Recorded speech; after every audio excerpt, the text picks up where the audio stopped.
एक गांव में एक मूर्तिकार रहता था। वह बड़ी ही अच्छी और खूबसूरत मूर्तियां को बनाया करता था।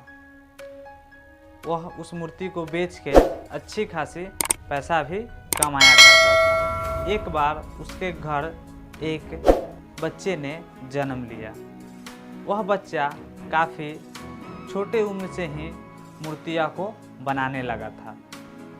इस बात को देखकर उसके पिता काफ़ी प्रसन्न और खुश होते हैं और वह बोलते हैं कि वाह, तुम मुझसे भी अच्छी मूर्तियां को बनाते हो।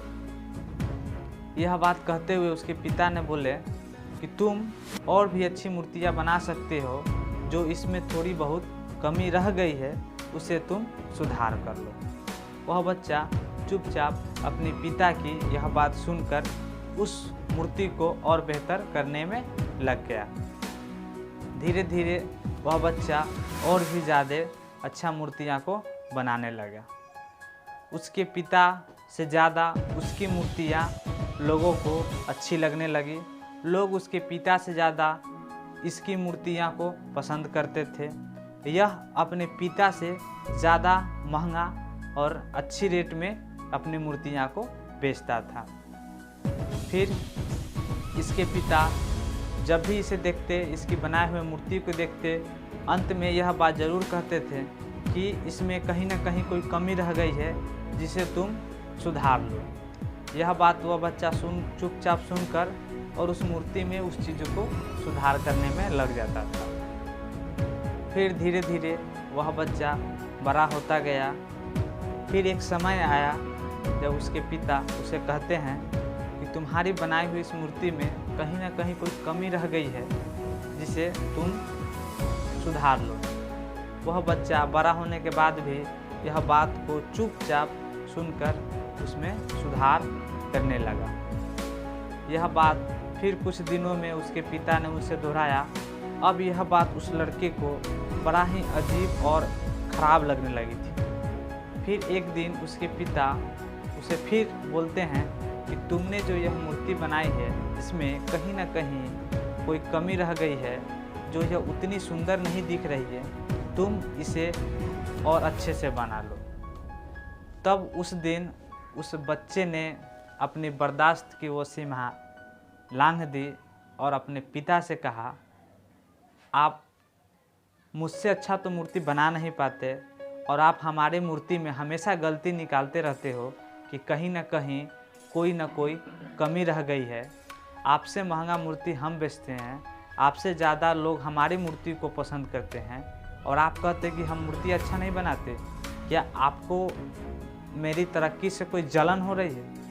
उसके पिता ने चुपचाप यह बात सुनकर रह गया और वह अपने पुत्र को सलाह देना छोड़ दिया।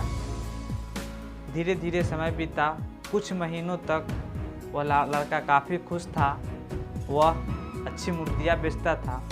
कुछ महीने बाद धीरे धीरे उसकी मूर्ति बिकने में गिरावट आने लगी। लोग पहले जैसा उसकी मूर्ति ना तो पसंद करते थे और ना ही खरीदने जाते थे। धीरे धीरे उस बच्चे को यह एहसास होना शुरू हो गया कि हम कहाँ और क्या गलती कर रहे हैं जिसके कारण हमारी मूर्ति अब पहले जैसी नहीं बिक रही। फिर वो लड़का एक दिन अपने पिता के पास जाता है और कहता है, पिताजी, हमारी मूर्तियाँ अब पहले जैसी ना तो बिक रही है और ना ही लोग पसंद कर रहे हैं। ऐसा क्यों? और यह जब तक यह बात उसे अपने पिता को बता रहा था, उसके पिता मानो जैसे उन्हें पता हो कि एक ना एक दिन यह मेरे पास आएगा और यह कहेगा। वह जानते हैं, चुपचाप वह उसकी बातों को सुने।